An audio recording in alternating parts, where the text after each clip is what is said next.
Hello, everyone, and greetings for everyone who is attending the Summer of RWBY. Allow me to introduce myself. I am Arc Alpha 12, the lead writer of the primary story arcs of the RWBY visual novel Cobalt. Today, I'm here to talk about exactly what Cobalt is and exactly what we are trying to do with this particular project. Cobalt, created by Dino Man in, I want to say 2018, though I might be off a little bit on that, was a project that was originally supposed to be a sort of extension or mod to another visual novel referred to as JPDE.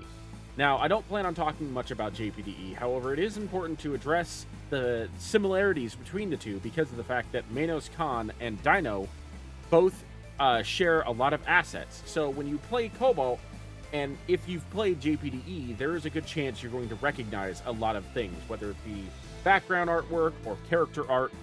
That's primarily because of the fact that those two visual novels actually share those assets. Starting in the beginning of 2020, Cobalt kind of decided to go in its own direction, and we wanted to be a little bit more canon. If you've played JPDE, you know that it deviates from canon quite a bit in order for Manos Khan, the creator of that visual novel, to tell his own story. We wanted to try and focus a bit more on trying to create a companion story to the primary RWBY timeline, rather than deviate so hard into an AU territory. Now, is Cobalt technically considered an alternate universe? Yes. Simply because of the fact that we are introducing a bunch of new characters that were never involved in the RWBY story at all. However, it is our hope that we are capable of being viewed as sort of gap filling for a good portion of this. Because as anybody who's watched the first 3 volumes of RWBY knows, they didn't have the budget. Rooster Teeth did not have the budget to create the filler pieces or the extra pieces that you would normally get in a normal anime in order to flesh out more of the RWBY universe.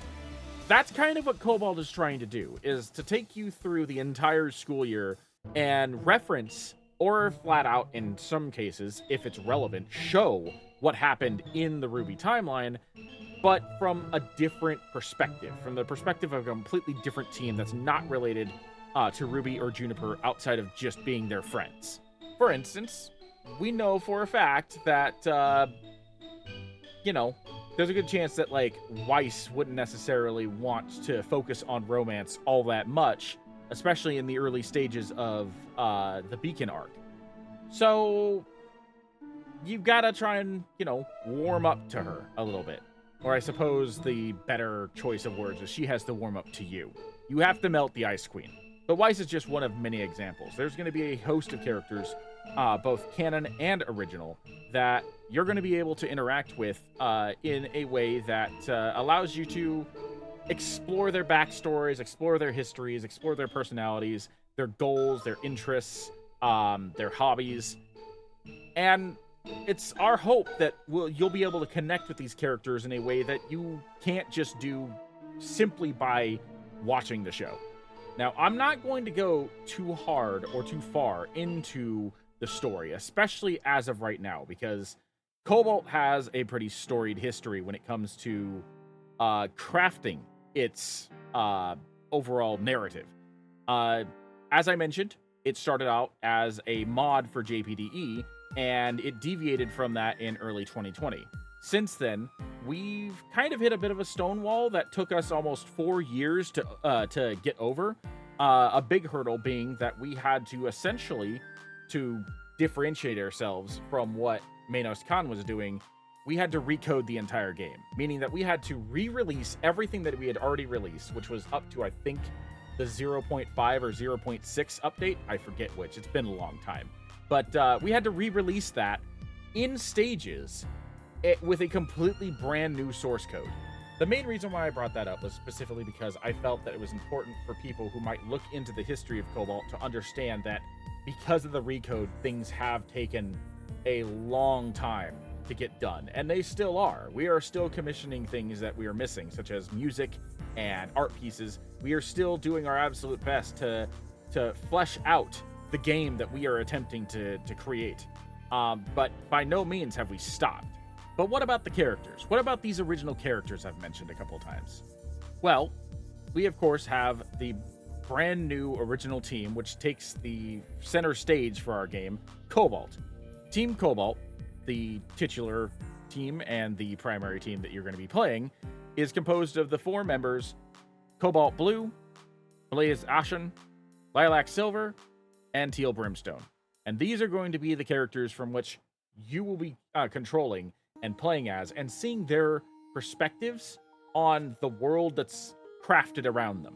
From their eyes, from their experiences, you will be seeing the world of Remnant from a completely new lens. But they are far from the only characters that we have. Plethora of other teams and characters who have been created specifically for this storyline will be introduced periodically and play small to very large roles in the overarching story of Cobalt. One in particular that I wanted to touch on was Jack Ivory, who, if you've played JPDE, you recognize that name. Talking about Jack is almost a necessity, considering the fact that I have said multiple times now that we have attempted to deviate from JPDE, and yet Jack is one of the main characters of that game. So why is she in Cobalt? Long story short, I got in touch with Jack's original creator, who devised the character for a roleplay with Manos Khan. With her blessing and with her assistance, I was able to create a version of Jack that was completely different from JPDE, matching more along the lines of the original concept for the character, so that way we would be able to use her without problems. And she has a completely new backstory, so if you have played JPDE and have experienced Jack's backstory there, you might notice some similarities, but there's a whole host of differences. And I can assure you those 2 characters are related more or less in name only.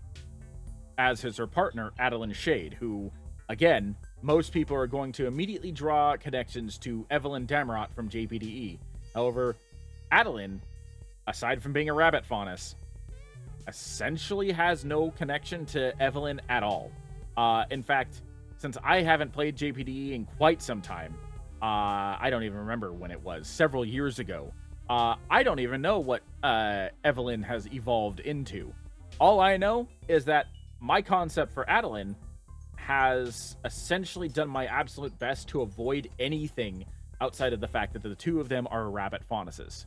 The main reason why I wanted to talk about those 2 characters specifically was because I know there's going to be a lot of questions between people who have played JPDE and are playing Cobalt, and I just wanted to state it right now that there's reasons why those 2 characters are included in our game. Evelyn does not exist in Cobalt, and Jack, well, she's her own character. She's her own unique thing in our game, so you're going to get a completely different experience with this version compared to the one that Manos had introduced to you. However, despite the fact that I talked about those 2 specifically, they aren't the only ones that are appearing in this game. In fact, we have entire student teams that will be appearing that are completely created OCs from the overarching community of Cobalt that we have decided to introduce into this game. Team Magi, Team Horus, Team Sassy, and those are just the student teams. That's not including the villains and supplementary characters that we have created specifically to tell this story that do not specifically break canon from RWBY. That has been one of the biggest challenges, however, and I love challenges when it comes to writing. And maintaining canon is important for us, because not only are we doing this as a way to honor Monty and his original vision, but it's also just for us to create a sandbox within a canon timeline that allow us to explore things in a different way. Yes, using the canon can be a bit of a handcuff at times. We kind of have to bend rules a little bit, such as the timeline that Rooster Teeth initially gave us in terms of like when the school year started and when it ended, and trying to figure out how that can correlate to what we see in the show, which, unless their seasons are different, it doesn't make any sense. For context, they originally said that rather than following the normal Japanese school year, which is what we all assumed it did, that it follows the American timeline school year, which means that school starts in like August or September and ends in June. But considering the fact that we know that Team RWBY had not become second-year students by the time of the ViDoc Festival, and the ViDoc Festival takes place just a few weeks before RWBY's birthday in October, that doesn't make sense unless, for instance, we started school in January or February and made it all the way until like August or September and then had the ViDoc Festival in October. These are the challenges of trying to work within canon, because there aren't a whole lot of specified details that we actually need. So we kind of have to invent things within reason so that way we can still play in the canon timeline without breaking canon. However, as I mentioned earlier, there are going to be multiple endings, meaning that depending on how you choose to interact with the characters, whether it be to take them on dates, or just to get closer to them, or to experience certain events, that could very, very much change how the primary storyline plays out. So while the game starts out very firmly in Volume 1 canon, by the end of Volume 3, you could have created a completely different experience that might deviate from things. And ultimately, I think that's one reason why picking a visual novel for this particular style of storytelling was actually a smart idea. Even if we had decided to do something different, picking a visual novel allows us to really describe and tell things without having to worry about like extreme amounts of animation, which honestly, I'm only now starting to get into with like the Unreal Engine. If I were to try and create a game like this as an Unreal action adventure game, while I'm sure I could eventually figure it out, I don't think it would have the same sort of like emotional storytelling as reading the dialogue out for yourself in this particular format. Yes, it would be nice to have some of these things that I know we're going to have in the game animated and cutscenes play and whatnot, but at the end of the day, I don't think they would stick with you as much. At least not with my limited animation skills. Not only that, but, you know, that wouldn't give Dino any input at all into his own game. So, you know, it's kind of a give or take there. With this, however, with using our knowledge of our visual novel engine, I genuinely believe this was the best choice to be able to craft a game that fits into a spot in the RWBY canon that has not been thoroughly explored, while also allowing us to deviate when we want to or need to. So for those who have been waiting, I thank you for your patience, and those who are anticipating the new update and haven't played the game yet, there's still a lot of stuff in the game that I think you might find pretty interesting. Just note that some of it might be kind of quiet because we're still working on the music. There's a lot of music that we're trying to score and get in there, and the game ended up moving faster than our poor musician was capable of creating. I've managed to contact a couple of musicians that I've got for a personal project. They're going to be helping with this as well. Then it comes down to money, though. So we're actively working on trying to improve the quality of the game that we already have out, as well as create new content for everybody. But it takes time, and it's something that, like, some of it is unavoidable because they need time to create it, and some of it's unavoidable because we need to be able to get, you know, work enough to gain the money to be able to pay them. Hopefully that won't take too long, but again, I can't put a definite answer on that, and I don't want to like be held to a specific release date when we don't know when that is. With Dino and I both working a lot of the production has slowed down a little bit. In addition to that, we are currently looking for additional scene artists and crafting music for a lot of the scenes that are already in the game. Something that we did notice in a recent playthrough that someone did in over on YouTube is that a lot of the scenes, which I was I had no idea, honestly. I had no idea that this was the case. But a lot of our scenes don't have properly correlating or any kind of music. And so we are in the current attempt to try and like rectify that. So with the next update, past content should be a little bit more interesting because we'll actually have some soundtracks to plug into certain scenes. And the next set of the story, I think a lot of people are going to like. Most of it has already been written out, but it has not yet been coded. And there is still a lot of things that need to be addressed before we can actually set a release date saying, okay, this is when we're going to get it to you guys. Until we have those hammered out, I don't want to actually say anything like that's super like hardcore, because I want to make sure that what I say is what we can stick to. I think that more or less covers everything that I wanted to talk about. I know that Dino and I currently are slowly but surely working on a lot of stuff behind the scenes that hopefully will improve the quality of life of Cobalt for the foreseeable future.